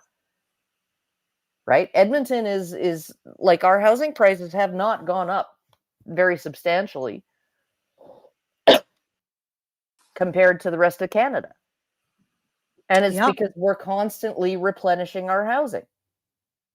And we're not doing it with government subsidies. We're doing it with a streamlined process that harnesses the economic power of the private sector. Yeah. And somebody says, Leanna Rabbit, do you people understand the concept of municipal responsibility? I'm going to tell you a story about the concept of municipal responsibility. I was part of a development project for my my senior year as an environmental designer in Fort McMurray. And one of the things that I found out was that in the 50s, the people who are the mostly men who engineered all of the infrastructure hookups for that town or that city made sure that there was expansion room for the future. This is something we don't do anymore. Instead of looking forward and building for a future, we build regulations that prevent that from happening. So don't talk to me about municipal responsibility. That's been lost. There's nobody today who thinks like they did in Fort McMurray in the 50s and thinking about their children and their grandchildren and them being able to have houses and making sure the infrastructure is already in place in the ground to do it. All right. So anyway, let's I think that we're pretty much Brian, come in from the dark and tell me, do we have any, because I have one last time code. I got a super chow from a while ago. Sure. Great Indoors gave us $5 and said, question regarding the Canadian election results, because I haven't looked into the specifics. Was there any significant difference in the way people voted in French-speaking regions compared to English-speaking ones? There always is. There always is. Nobody outside of Quebec can vote Bloc Québécois. All right, well, that was, as far as I know, that is it. Let me just double check. Although Bloc Québécois did lose seats this election. Yeah. And all of them appear to have, or most of them appear to have gone to the Liberals.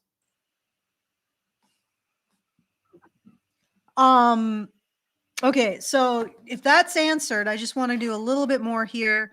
I'm not exactly sure why Leanna Rabbit says why aren't talking to city planners? Well, you fix your grammar so I can understand what you're asking, Leanna Rabbit. Well, why aren't we talking to city planners? How is it my responsibility to fix other cities, right? My city is fixed. My city is fine, right? Why is it my responsibility to go, right? No, that's the Prime Minister's job to go to city planners and say, you know what, you're going to fix this morass of red tape. This you're going to unravel this fucking mountain of regulation. Okay. And you're going to make it easier for the private sector to build in your province, in your municipality. You're going to make it easier. And this is what Polyev said, right? And if you don't, okay, because there's going to be a quota, right? And if you have 10% growth in housing, right? We're gonna just basically go 10% across the board, 10% new home builds across the board, across Canada, right? And if you don't meet your quota, because of provincial regulations or municipal regulations, you're not getting as much federal money in transfers. Right? Okay. That's what he said. It's you reward good behavior and you punish bad behavior. And that's how you do it. And that's what you do when you're the boss, right? You don't say, well, how can I profit off of selling my tiny fucking homes that I own? But you know what? This is actually a good conversation. This is actually seeing these things in terms of Todd the plumber, not whatever the hell politics have become. You know what I mean? When we talk about the economy. Yeah, no, Todd the plumber is going to sell you a toilet from a company that gives him kickbacks, even though it's a shitty product that you can only use within certain parameters. Yeah, but my overall point is that this is better. Also, there was somebody who said, well, the 50s were bad for Aboriginals. What does that have to do with city planning? This and the specific thing that I spoke about city planning and projecting into the future and trying to accommodate future needs. Like, is that just an excuse to continue to live in the moment and not care about anybody but yourself? Okay, how about we just all go back to using bows and arrows and harpoons, okay? And we just live off the land. We'll eat pemmican. You know, we'll smoke some salmon, eat salmon berries and salal berries. And by the way, a hunter-gatherer society actually is far more resource intensive than the kind of advanced agriculture we're living in now. So we'd need another 7 Earths to sustain our population in a hunter-gatherer system. People didn't know that. Like our practices are actually becoming more sustainable and less environmentally impactful as we go.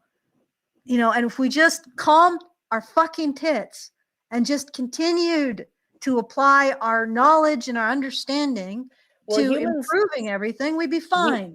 Humans aspire toward efficiency. This is why all of these targets and stuff, that these artificially imposed targets, it's like, well, you know, okay, green hydrogen. That's something Carney's behind. Okay, he's heavily invested in green hydrogen production so that it can be shipped on diesel-fueled cargo ships to Europe, right, and burned there, right? And it has to be frozen to like minus 500 Celsius or something, minus 1200 Celsius, right, in order to be transported in liquid form. And then he's going to ship it across to Europe, burning diesel fuel the whole way. And then they're going to burn it there. And do you know the efficiency of green hydrogen? The hydrogen that's produced using windmills and solar rather than, say, a natural gas plant. You know the efficiency of that fuel at the end of the day? 20%. 20% efficiency. Okay. All right. Let's get to this final bit. All right. Well, actually, you know, one more thing from the special chat. Joss Cooper Gull, your pipeline goes through treaties. Okay, but you know, if we don't have maintain our sovereignty, economic power, military power, it doesn't matter. Okay, no. Russians come in. Do you think they're going to give a fuck about treaties? No, Alison. Yes. Most indigenous people, right? When you actually put it to a vote, and it's happened multiple times, right? When it's put to a vote on these reserves, right? How many people support the pipeline versus how many people oppose the pipeline? Guess what the answer is? The 80% of people who are poor because they're not connected with the people who run the band, okay? They're poor, they're poorly housed, right? Because everything's collectively owned. So these are like little communist countries inside Canada, okay? Everything's collectively owned, and it all depends on who's running the band. And whoever's running the band, he gives money to his uncle, he gives housing to his niece, he gives, you know, and And then you get whatever dregs are left. You get the single wide trailer to house your freaking yourself and your 5 kids, right? Okay, and that's what you get. Oh, and plumbing. There's a pump in the yard. Okay, so this is what they're dealing with, and running a pipeline through a reservation, okay, means lucrative fucking transit fees. And jobs too. It means jobs and royalties. Royalties that go to enrich everybody on that reservation. I guess, unless their freaking band council just hoards it all. Okay, but jobs and money. It's jobs and money. And you have a problem on these reserves, right? Where they can't supply clean water. Right? And sometimes that's because the water's been contaminated. Sometimes it's because the water was always contaminated, right? All right, let's get back to this. Do you think maybe injecting some cash into those communities, right? Instead of waiting for Ottawa to get off its ass and fix it, which they'll never do, because you know what, Natives? You don't have the votes. Yeah, that's true. It's always You're not the white fucking liberal boomers in Ontario and Quebec. You don't have the votes to fucking change anything. Okay, all right. Let's finish this off. So this is the final bit of what all of you who voted for Carney got. And this is what was your one plank. This is what changed the election from conservative a win to a liberal win, was Carney basically going elbows up to Trump. So did you get everything that you wanted? You know, buyer beware. Let's see.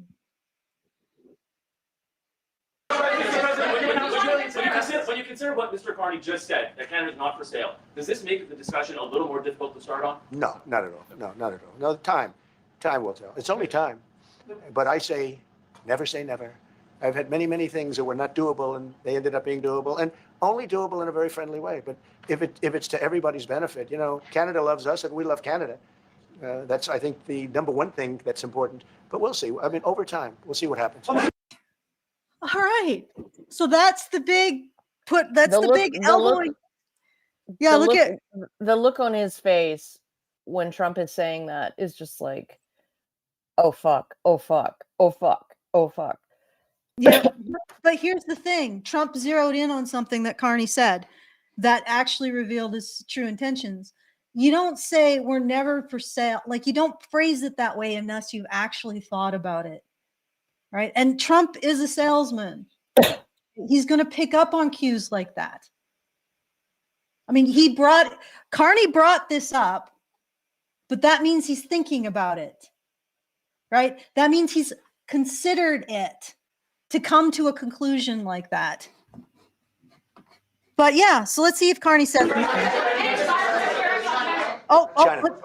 guess that was your elbows up moment right there. Did you see that?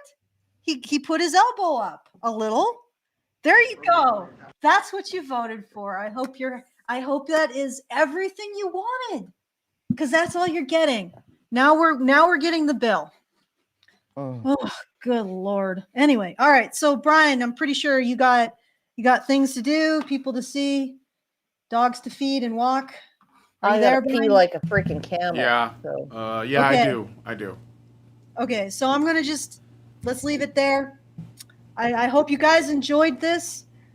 The special chat really. I think we got 300 at one point in the special chat. So go you guys. And you were very special. You were the specialist of special chats, and I know special chats. So if you want to say anything to us, you want us to address anything after the show's over, if you're listening after we're done, do so at feedthebadger.com/justthetip. Continue the conversation. We will address whatever comments you send at the next reasonably similar show, which, we'll see.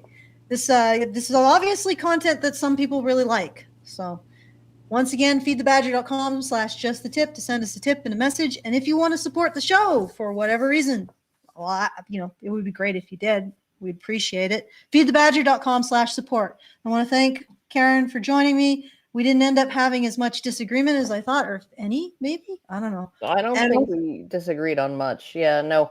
Alberta, independence forever. Yeah, hopefully you'll take Saskatchewan with you. But yes. All right, so those are the things to do. And if you want to join our community, badgernation.online, it's a Discord community, so don't just like freak out if you see Discord. But those are the things that you can do. And I hope to see you in the next one. Thank you for Brian for doing the production. And yeah.